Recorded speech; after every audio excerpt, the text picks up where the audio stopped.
Hi, this is Dr. Erik, reminding you to check the link below to get your copy of the PDF that accompanies this Masterclass video. Thanks. Good morning. This is Dr. Erik of True North Chiropractic, and today we're going to be talking about headaches and migraines. Let's check it out.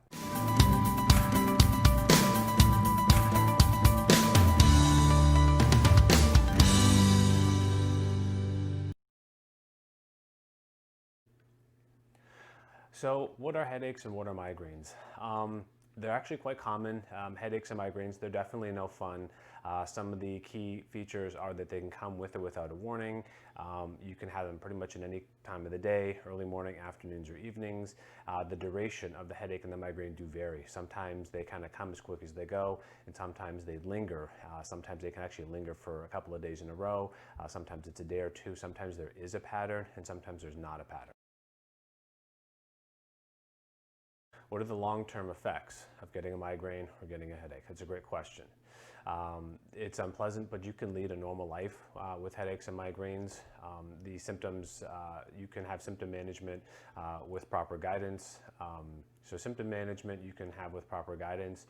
You want to avoid some of the triggers that you have found personally affect you with your migraines. So if you know that you have a sugar intolerance, if you take in excessive caffeine, if you're someone who's under a lot of stress, if especially for women, hormonally, cyclically, every month you may notice that there are changes obviously to your body, and sometimes that can actually manifest with headaches. So if you know that that's coming, you just make the appropriate arrangements that you need to do, possibly maybe lightening your workload, maybe working from home, small things like that, so that you can at least mitigate the symptoms and kind of ride it out.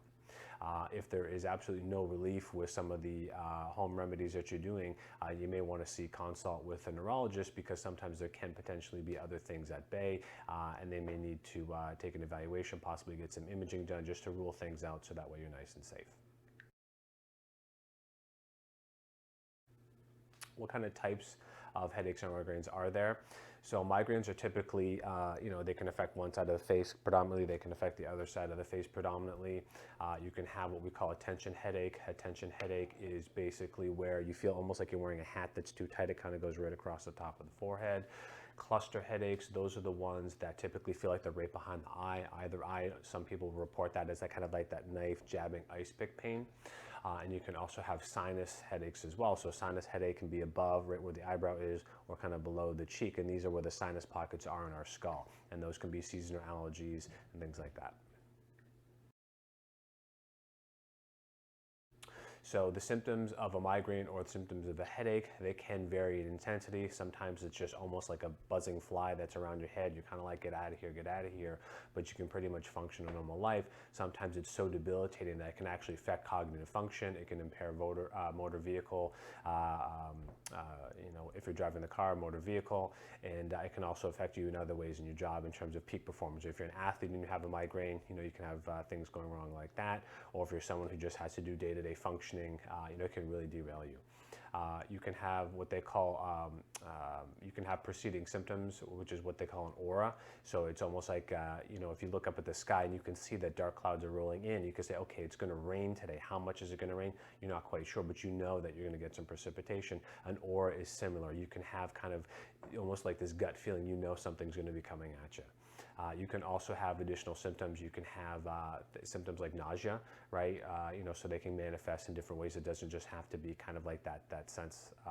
What you can also have too, in terms of sensitivity, is you can also have a sensitivity towards light or towards sound. So those are also some other things that can affect the preceding migraine. So if a coworker is playing music and all of a sudden it starts to sound obnoxiously loud, and you know that they haven't changed the volume, then it's possible that you may be heading towards a headache. So just kind of manage your symptoms as best you can. Things that can cause a migraine or a headache, something overlooked: dehydration. A lot of times we're not taking in enough water during the day, and when you don't have enough water in your symptoms, your circulatory system, blood flow and oxygenation, the system runs sluggish, right? If I went to your car and took out a half a quart of oil or a quart of oil, could you drive the car? Sure, right? But is the engine going to function optimally? Or the pistons going to fire properly? You're going to put a lot of extra strain on the engine of your vehicle, and you're also doing the same with your body, especially if you're dehydrated. A lot of people think that by drinking tea or drinking coffee that they are hydrating themselves, and yes, both of those products do contain water, but they are a dehydrating product, right? So you just have to be careful of how much caffeine intake that you're taking in. Poor nutrition, right? We don't need to dive too much into that. We all understand that a diet that's poor, the standard American diet, is pro-inflammatory, right? A lot of sugars, a lot of wheats, a lot of dairy products. Not all of us tolerate those products particularly well. So what ends up happening is you're churning up internal inflammation, actually making your body work harder than it needs to, and that's just not cool. And especially if you're someone who is susceptible to migraines or headaches, what you're doing is you're inviting these things to kind of come in sooner. So if you clean up your diet, you may also notice that your symptoms are either a little bit less in intensity, or you may be able to stave off a migraine with a home care remedy like staying hydrated, getting a couple extra hours of sleep. Hormonally, these are other things that can cause migraines and headaches. Again, the body is doing miraculous and wonderful things once a month for women, and what ends up happening, sometimes those can trigger migraine symptoms. So if you know that you're one of those people who are susceptible to migraines at that time of the month, just be aware and just try to modify your symptoms as best you can. Exercise. Exercise is great. Exercise is important for the body, helps to keep healthy joints, healthy bones, healthy muscles. Sometimes if you get your heart rate a little bit too elevated, what's happening is you can actually spike a headache without meaning to, because there's a surge of blood flow to the area, especially to the back of the head and the neck, which is where migraines situate and headaches situate. So if you're someone who is doing, maybe you're doing a boot camp, or you're going a lot of up and a lot of down, a lot up, a lot of down, or you're exerting a lot of heavy weight, maybe you're holding your breath, things like that, those are other things that can spike migraine symptoms as well. Stress. Stress takes the form of physical, chemical, mental, and emotional, so some of the things that we just talked about. And if you're someone who's constantly under the stress and duress, your body really never gets a chance to get ahead. You're always kind of playing catch up, and what ends up happening is you're inviting those symptoms to kind of manifest. So if you're someone who's maybe on the fence of getting a migraine or maybe not, and you're having a couple of back-to-back stressful days at work, maybe your sleep is impaired, you're not hydrated properly, you've had a couple of crummy meals, maybe a glass of wine or two before bedtime, you're inviting those symptoms to come on. So you may wake up with a headache or a migraine that doesn't go away, doesn't let up. And positional. A lot of times we see men and women at work, when they kind of sit forward, they slouch, the head kind of cranes forward, and what ends up happening is your posture is actually compressing the muscle tissues and some of the vasculature at the back of the skull, and what ends up happening is the nervous system and the vascular system, they actually work together. So if I'm in a compromised biomechanical position, I'm actually making this system in the back of my head work harder, and sometimes those can manifest as a headache. Treating headaches and migraines. As a chiropractor, we deal with the nervous system, we deal with the circulatory system. There's an old saying that says where there's a blood flow problem, there's also a nerve flow problem. So once the system of the bodies are optimized and running as it should, your body's pretty much able to kind of mitigate some of those headache symptoms. Kind of think of it like antivirus software on your computer. You may have gotten an email that might have been compromised, and you go about your business after you've opened the email and you're doing something else. The computer has sensed, detected a virus, and it's able to kind of corral it, contain it, break it down without you even knowing. And then when you run your diagnostic software at the end of the day, it says, oh, look, 3 viruses found, we nullified them, not a problem. Your body's quite capable of doing that as well. But if the nervous system and the circulatory system are not functioning properly, sometimes your body just can't get there on its own, and then it slowly starts to brew those symptoms to the point where your body's kind of, gives you like that little kind of pain by the side of the temple, or maybe that kind of a wrap around the head pain, and it's like a 2 out of 10, and then in the afternoon it's a 3 out of 10, and then before you leave work to go home, it's a 4 or 5 out of 10. So your body's letting you know, hey, you have to pay attention to this, and it slowly starts to turn up the volume on pain to the point where you have no choice but to do something about it.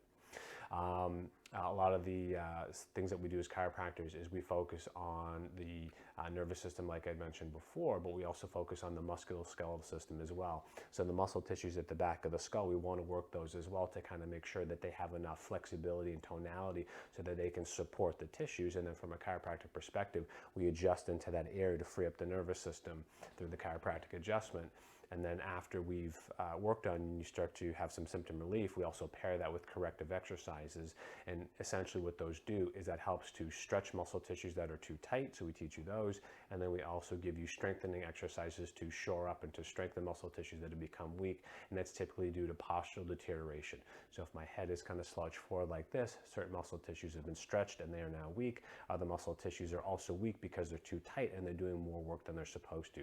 So by kind of doing a whole course correction, we're able to help the structure, which helps the function, which helps to mitigate the headache and migraine symptoms so that they're less frequent, less intense.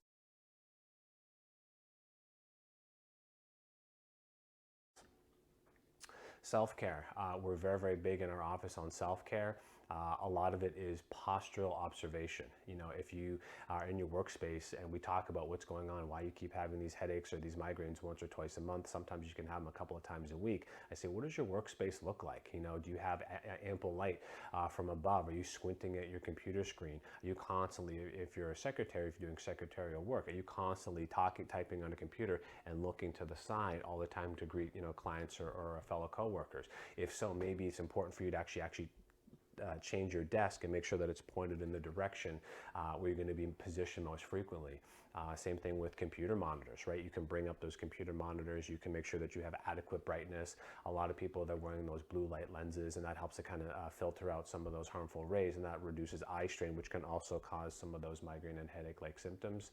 Another thing that we look at too is just what does your posture look like in general? Are you someone that constantly slouches? You know, do you always wear a purse over your right shoulder? Do you wear the purse over your left shoulder? If you're talking on the phone, does your phone have that little buffer, that little cradle, or are you kind of constantly like this? Most of us are on cell phones and are actually quite thin. So to actually hold the cell phone like this, you're compressing all the tissues on this side here, and that's not really good. A lot of people, if it's safe to do so, they'll take their phone and they'll put it on speakerphone and they'll hold the phone like this, and that's a little bit more of a forgiving position.